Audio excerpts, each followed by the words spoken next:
저는 얼마 전에 파혼했습니다.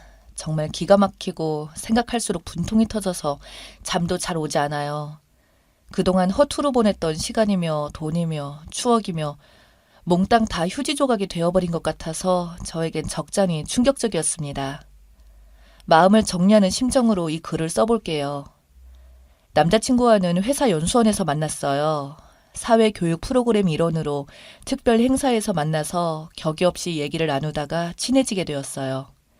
의견 교환도 하고 도움을 주고받을 일이 많았기 때문에 금방 친해지게 되었고, 그는 같은 기수에서 빨리 승진한 편이라 그 부서의 리더 역할을 맡고 있기에 눈에 띄었습니다.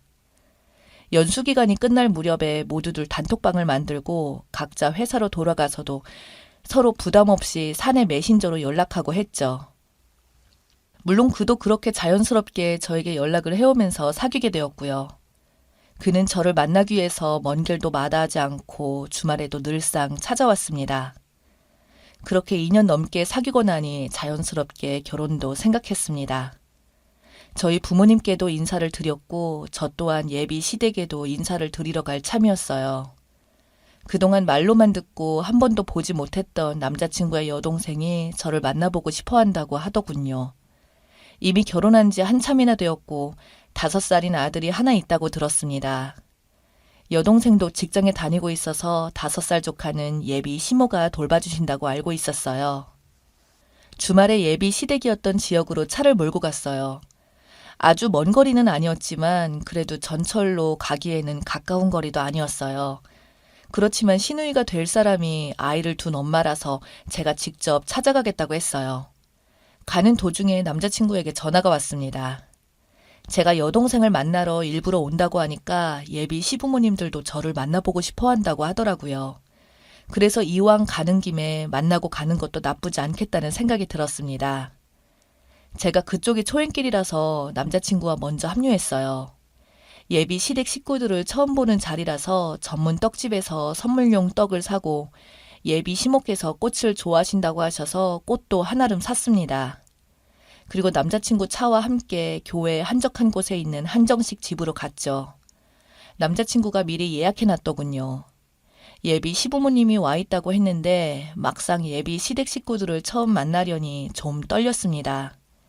이쁘게 봐주어야 할 텐데 약간 걱정도 되었습니다. 남자친구는 완벽하다며 긴장을 풀어주려고 농담을 하는데도 살짝 긴장한 탓에 받아줄 수 없겠더라고요. 미진아, 너 오늘 정말 예뻐. 들어가자. 라고 해주더군요.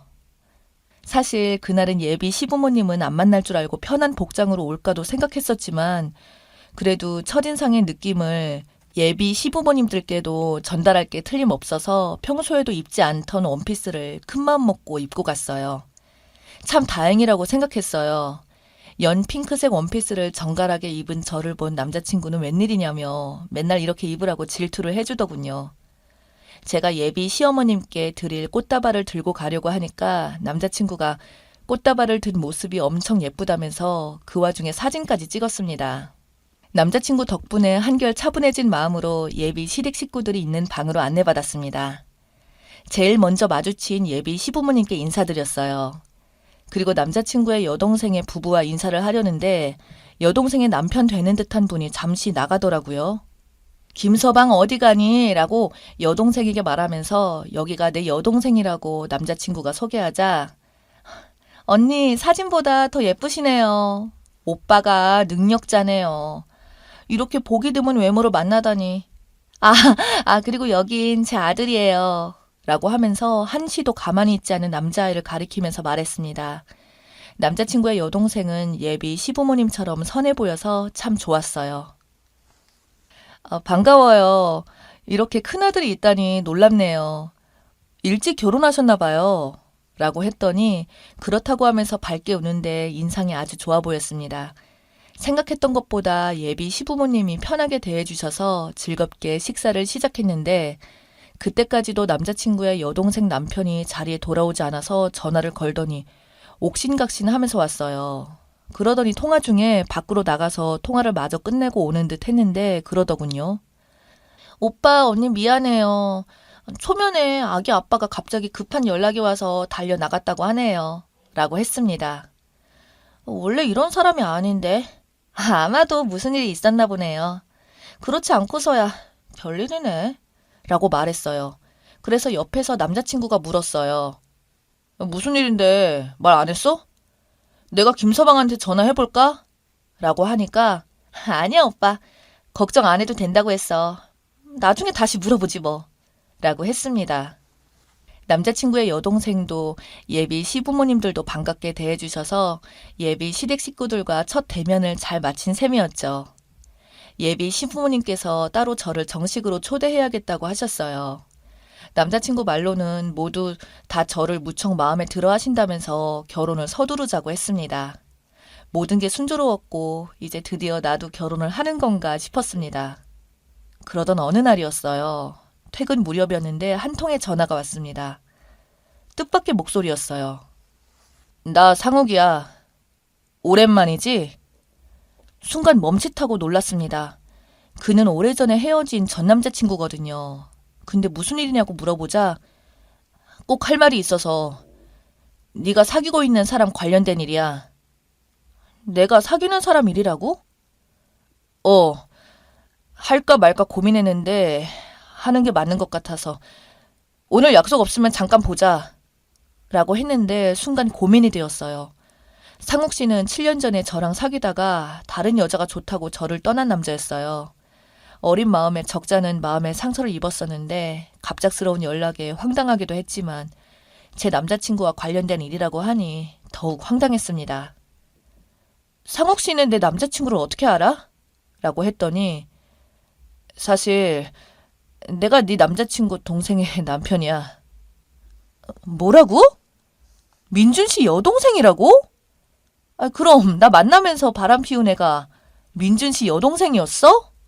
라고 물으니까 그렇게 됐다 라고 했습니다. 참 어이가 없더군요. 순간 말이 안 나오더라고요. 듣고 있니? 말해. 사실 그날 그때 너를 보는 순간 놀라서 그냥 그 자리에서 나와버렸어. 어떻게 해야 할지 몰라서 당황했거든. 이라고 하길래 제가 그랬어요. 그것 때문에 만나자고 한 거야? 라고 했습니다. 아니야, 해줄 말이 따로 있어. 내가 지금 출발할 테니까 만나서 얘기하자. 라고 해서 일단 만나보기로 했습니다. 저를 보기 좋게 차버리고 간 남자가 지금 남자친구 여동생의 남편이라니 믿고 싶지 않을 만큼 충격적이었어요. 남자친구와 결혼까지 약속한 마당에 하필 전 남자친구와도 엮이게 되다니 직접 만나서 확인하고 싶었습니다. 그날은 계모임이 있는 중요한 날이었지만 포기하고 도대체 무슨 중요한 말이기 때문에 여기까지 날 찾아와서 만나겠다고 하는 건지 들어보고 싶었죠. 상욱 씨는 예전이나 지금이나 살이 조금 붙은 것 말고는 변한 게 없었습니다. 지금에 와서 저를 버리고 간 상욱 씨를 더 이상 원망 같은 것은 없었지만 그때 받은 자존감의 상처는 잊을 수 없었죠. 저와 헤어진 후 곧바로 결혼한 모양인데 참 이런 관계로 대면하게 되다니 어이가 없더군요. 그래서 근처에 도착했다는 연락을 받고 회사 지하에 있는 카페에 내려가서 상욱 씨를 만났어요. 먼저 말을 꺼내더군요. 너한테 그때 그렇게 상처 주고 떠났었는데 또 이렇게 만나게 돼서 정말 미안하다. 할 말이라는 게 혹시 너랑 사귀던 사이라서 껄끄러워서 민준 씨랑 결혼을 말리고 싶어서 그런 거야? 라고 했더니 아니 그런 거 아니야.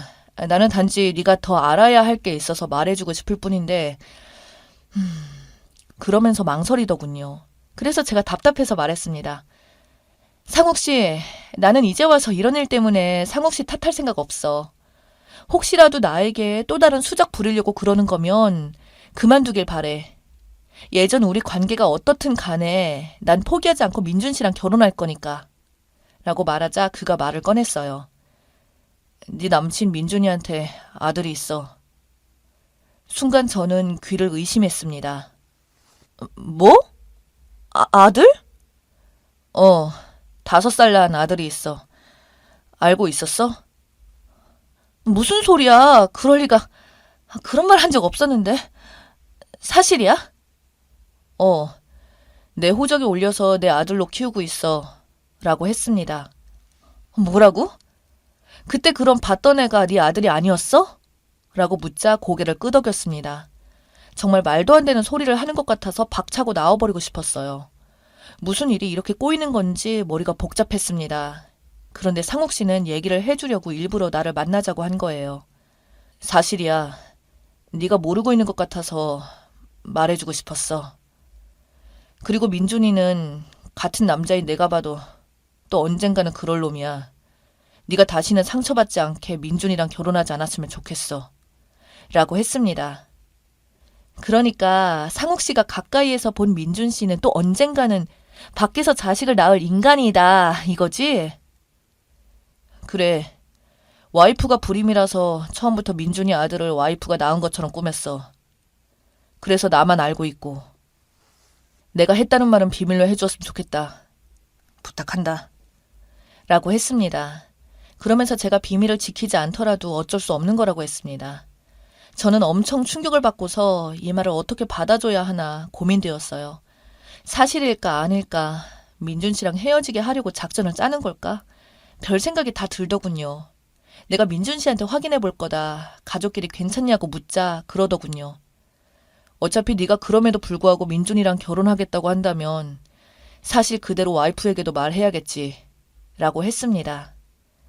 그냥 네가 알아서 잘 판단해. 라고 말하고 그렇게 헤어졌습니다. 저는 솔직히 상욱 씨의 말을 믿고 싶지 않았어요. 일단 사실 확인을 하고 싶었죠. 그래서 남자친구에게 주말에 데이트할 때 조카를 데리고 나오라고 했습니다. 하나밖에 없는 조카니까 좋은 선물이라도 사주고 싶다고 했더니 좋아라 하더라고요. 남자친구의 아들이 아닐까 하고 의심하고 쳐다봐서인지 정말 남자친구와 닮은 듯 했습니다. 아이들이 좋아하는 백화점에 데리고 가서 장난감 자동차 세트를 사줬어요. 그러면서 눈치채지 못하게 아이의 머리카락을 수집했고 남자친구의 머리카락도 수집해서 유전자 감식을 의뢰했습니다. 믿져야 본전이라는 생각이었어요. 아니기를 바라는 마음이 컸습니다. 그렇지만 사실이었어요. 상욱 씨 말이 맞았습니다. 남자친구의 아이가 맞았어요. 기운이 쫙 빠지는 느낌이랄까요? 허탈했습니다. 나는 사귀는 남자마다 다 이렇게 잘 안 되는 걸까 하고 자괴감마저 들더군요. 다 내 탓만 같았습니다. 시부모님들도 참 좋은 분들이라서 얼마나 속으로 좋아했었는데 남자친구에게 이런 문제가 생길 줄은 상상도 못했죠. 며칠 동안 집과 회사만 왔다 갔다 했습니다. 남자친구 전화가 와도 받지 않았고 얼굴도 보고 싶지 않았습니다. 이틀 동안 전화도 받지 않고 톡도 답을 하지 않았더니 퇴근 후 밤에 집 앞까지 찾아왔더군요. 그래서 집 앞에서 남자친구를 만났습니다. 무슨 일인데 내 전화도 안 받고 그러냐고 물어보길래 말을 꺼냈어요. 왜? 네 아들이 있다는 것을 숨겼니? 그랬더니 소스라치게 놀랐습니다. 어떻게 알았어? 조카라고 하기에는 너무 많이 닮았길래 검사해봤어. 말도 안 돼. 아무리 닮았다고 네가 검사까지 했겠니? 내가 어떻게 알게 되는지 그게 중요한 게 아니잖아. 적어도 결혼까지 생각했으면 다 털어놨어야지. 또 숨긴 게 있어? 라고 말했어요. 영원히 내 조카일 뿐이야. 아이도 그렇게 알아야 하고 달라질 건 없어. 민석이 엄마도 민석이만 낳고 떠나버려서 아무 관계도 아니야. 제가 말을 했습니다. 그래서 나만 모른 척 해주면 끝나는 거다 이거야? 식구들 모두 다 알면서 나만 모르게 하면 끝이라는 생각에 더 소름 돋아. 너희 부모님도 자상하고 참 따뜻한 분이라고 생각했는데 나랑 결혼까지 하려고 했으면 솔직하게 다 털어놨으면 좋았을걸. 이제 너를 믿지 못하겠다. 그만 헤어져. 라고 말했어요. 그러자 남자친구는 잘못했다면서 용서해달라고 사정했습니다. 하지만 그럴 순 없었어요. 상욱 씨가 알려주지 않았다면 저는 모른 채 결혼을 했을 테죠. 들통이 나면 잘못했다고 용서해달라고 뗐으면 그만이라고 우습게 생각하니까 이렇게 쉽게 속였던 것 같아요. 어찌됐든 남자친구의 아들 때문만이 아니어도 상욱 씨와 한 가족이 되는 것은 끔찍했거든요. 제 이야기 읽어주셔서 감사합니다.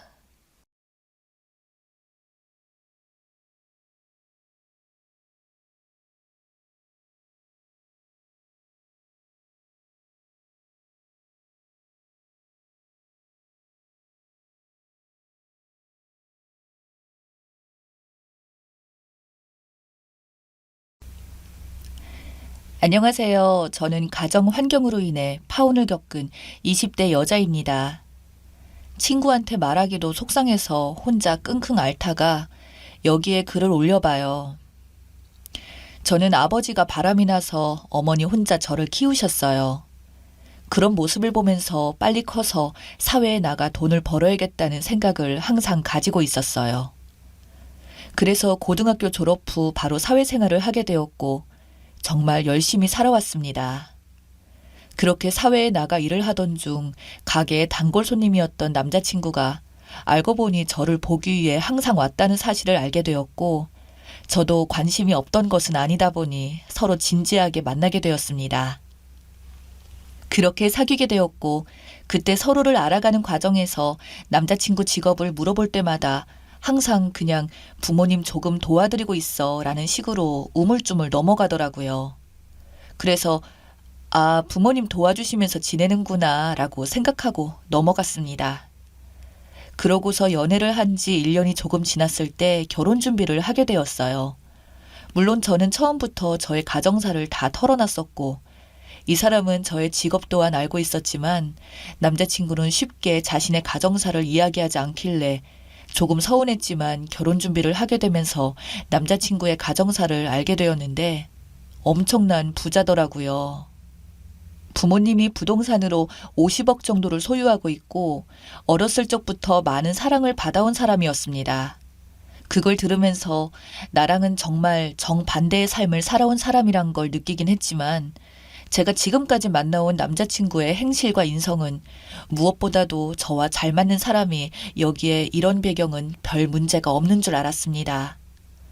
하지만 주변에서 흔히들 배경이 너무 차이가 나면 결혼은 힘들다는 말을 정말 뼈저리게 느끼게 되었네요. 남자친구와 저는 엄마에게 인사를 드리려고 갔고 분위기가 정말 좋았습니다. 20년을 넘게 본 저의 엄마가 그렇게 마음에 들어하는 모습은 처음 봤습니다. 참 잘 큰 사람이라는 생각이 들었어요. 우리 연주 잘 부탁해요. 연주가 저한테 과분한 사람이죠. 이런 대화를 나누는 두 사람을 보면서 정말 행복하고 기쁘더라고요. 내가 남자 보는 눈은 정말 괜찮구나 라는 생각도 들었습니다. 엄마를 집에 모셔다 주고 저도 집에 도착하여 전화를 하게 되었습니다. 딸, 엄마는 정말 마음에 든다. 잘해봐. 내가 누구 딸인데 엄마 딸이잖아. 그래, 너 아버지 같은 놈은 아니라서 다행이다. 엄마만 보고 커서 남자 잘 고를 수 있을지 걱정했는데 고마워 엄마. 전화를 하면서 정말 이 사람과 결혼을 하기로 한 걸 잘했다는 생각이 들었습니다. 하지만 처음 일이 벌어진 것은 남자친구 부모님을 처음 뵙는 날이었습니다. 가는 길에 차에서 갑자기 남자친구가 한마디 하더라고요. 우리 엄마가 조금 직설적이야. 원래 좀 그런 성향이 있으시니까 너무 상처받지 마. 에이, 괜찮아. 그런 거에 상처 안 받아. 하고 넘어갔습니다.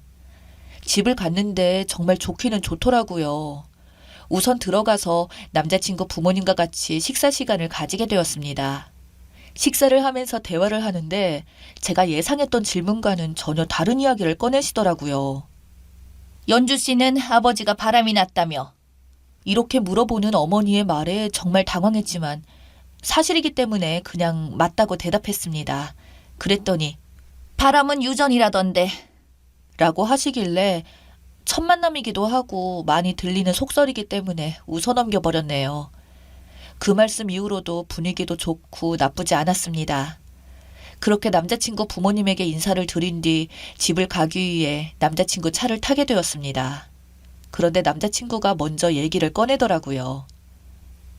아까 조금 불편했지? 아니야. 원래 사람들이 그런 말 많이 하잖아. 응, 고마워. 내가 엄마한테 한마디 해놓을게. 이렇게 분위기가 잘 풀리게 되었고 또다시 이런 상황이 벌어지지 않을 줄 알았습니다. 그런데 사람이 쉽게 변하지는 않더라고요. 그렇게 상견례 날짜가 다가오게 되었습니다. 남자친구 집이 사는 만큼 정말 비싼 한정식 집을 예약했더라고요. 우리 엄마는 살면서 그렇게 좋은 곳에 제가 데려가 본 적이 없어서 엄마가 정말 설레하셨습니다. 내가 가도 될 것인지 모르겠다고 하는 저희 엄마를 보면서 눈물이 찔끔 났습니다. 이렇게 좋아하시는데 결혼하기 전에 많이 다녀야겠다는 생각이 들더라고요. 그렇게 엄마와 저는 상견례 장소에 도착했고 남자친구 부모님도 앉아 계시더라고요. 분위기는 잘 흘러가는 것 같았지만 남자친구 어머님이 한 말씀 하시게 되었습니다. 혼자서 아이들을 키우셨다면서요. 정말 대단하세요. 이렇게 말씀하시는 어머님을 보면서 남자친구가 잘 말해주었구나 하고 저희 어머니에게 대단하다고 해주시는 어머님을 보면서 결혼 참 잘한 것 같다는 생각을 잠깐 했습니다. 하지만 그 생각조차 포기하게 해주시더라고요. 네, 그래도 딸이 알아서 잘 커준 덕분이죠. 남편이 없어서 힘드셨겠어요. 그런데 왜 바람이 나? 뭔지 살짝 알 것 같긴 하네요. 라고 하시는 어머님을 보면서 이게 무슨 뜻이지? 라는 어이없는 감정이 들었죠. 지금 뭐라고 말씀하시는 거예요? 라고 했더니 하시는 말이 가관이었습니다. 어머, 왜 그러니? 아니, 그냥 내가 남자였어도 바람 피웠을 것 같아서. 지금 저희 어머님한테 남편이 바람 피워도 마땅한 여자라고 하시는 거세요? 제가 화가 나서 쏘아붙이니까 남자친구가 갑자기 저를 말리더라고요. 야, 여기 상견례 자리야. 그만해. 그만해? 야, 우리 엄마한테 저딴 식으로 말하는데 그만하라고? 야, 저딴 식이라니. 이렇게 저희 싸움으로 번지게 되었어요. 남자친구 어머님은 자기가 뭘 잘못했는지도 모른다는 표정을 하고 있었습니다. 제 옆에 있던 저희 엄마는 설렜던 표정은 모두 사라지고 미안한 표정이더라고요. 그 표정을 보는데 제 속에서 열불이 나고 너무 화가 나서 눈물이 나왔지만 꾹 참았습니다. 저에게 어느 누구보다 존경스러운 엄마를 무시하는 사람과 가족의 인연을 맺고 싶지 않더라고요. 그래서 남자친구를 밀치고 남자친구 어머니에게 할 말 다 했습니다. 저희 어머님은 정말 사랑했던 사람에게 배신당하고도 포기하지 않고 자식들을 책임진 대단한 분이세요. 어머님은 얼마나 대단하시길래 그딴 썩은 생각을 가지고 말씀하시는지 모르겠네요. 썩은 생각? 없는 짓 애는 말부터가 라고 하는 어머님의 말씀을 듣고 제 이야기를 계속했습니다. 정우가 어머님이 조금 직설적이라고 했는데 그건 직설적인 게 아니라 경우가 없는 겁니다. 주변 사람들이 아무런 조언도 해주지 않은 것 같은데 주변 사람들은 어머님을 정말 생각하는 사람들인지 한번 돌아볼 필요가 있으신 것 같네요. 어머, 너가 내 주변 사람들을 얼마나 안다고 그러니? 할 말은 다 하고 가야 할 것 같아서 그럽니다. 상대방하고 이야기할 때는 어떤 태도를 가지고 어떻게 이야기를 해야 하는지 다시 배우셔야 할 것 같아요. 자신이 한 생각을 다 입으로 내뱉어버리는 건 초등학교 때나 하는 거 아닌가요? 아니, 요즘은 초등학생들도 그렇게 하진 않는 것 같네요. 결혼은 없던 걸로 하죠. 이렇게 말을 한 뒤 저희 어머니를 데리고 나왔습니다. 남자친구는 화가 나는지 화를 엄청나게 내더라고요. 그러거나 말거나 택시를 타고 가는데 전화가 오더군요. 그래서 한 번 받았습니다. 야, 너 지금 뭐 하는 거야? 진짜 그럴 거야? 이렇게 끝이야? 그리고 우리 엄마한테 한 말은 좀 심한 거 아니야? 너네 엄마가 내 엄마한테 한 말은 심하다는 생각은 안 하니? 지금 나한테 따지는 너의 모습을 보니까 지금까지 생각했던 너와 정말 다르다는 게 느껴진다. 내가 한심하다고 싶을 정도로 후회해. 결혼 안 하겠다고 한 이 선택이 나의 인생 최고의 선택일 것 같아. 이제 연락하지 마. 하고 전화를 끊어버렸습니다. 처음에는 집착하고 가게에도 찾아오더니 제가 끝까지 같은 태도를 보이는 것을 보고는 남자친구도 포기하더라고요. 그렇게 헤어지게 되었습니다. 지금은 저에게 제일 소중한 저희 엄마를 데리고 좋은 곳에도 모시고 다니며 또 다른 행복을 느끼고 있습니다. 사실 엄마는 아직까지도 저에게 미안해하며 너무 속상해하지만 저는 지금 엄마와 함께하는 이 순간이 그 사람과 보낸 시간보다 더 소중한 시간입니다. 자신에게 가장 소중한 사람을 깎아내리는 사람과 결혼하는 행동은 모두 하지 않으셨으면 좋겠네요. 추가 후기 사연이 있어서 읽어드리겠습니다. 그렇게 쉽게 끝날 줄 알았던 이 사람의 어머님과 저의 악연이 참 길게도 이어졌어요. 저희 엄마의 생신이 얼마 남지 않은 날이었습니다. 이번 생일 선물은 조금 돈을 보태서라도 비싼 것을 사드리고 싶어서 백화점에 가게 되었어요. 쇼핑을 하던 중 다리도 아프고 힘들어서 백화점에 있는 카페에 들어가게 되었습니다. 그런데 글쎄 그 사람 어머님의 친구분들로 보이는 사람들과 거기 계시더라고요. 저는 좋지도 않았던 인연 다시 엉키기 싫어서 아는 척하지 않고 지나가는데 갑자기 저를 부르는 겁니다. 아무래도 저를 친구들 앞에서 제게 망신을 주고 싶은 모습이었습니다.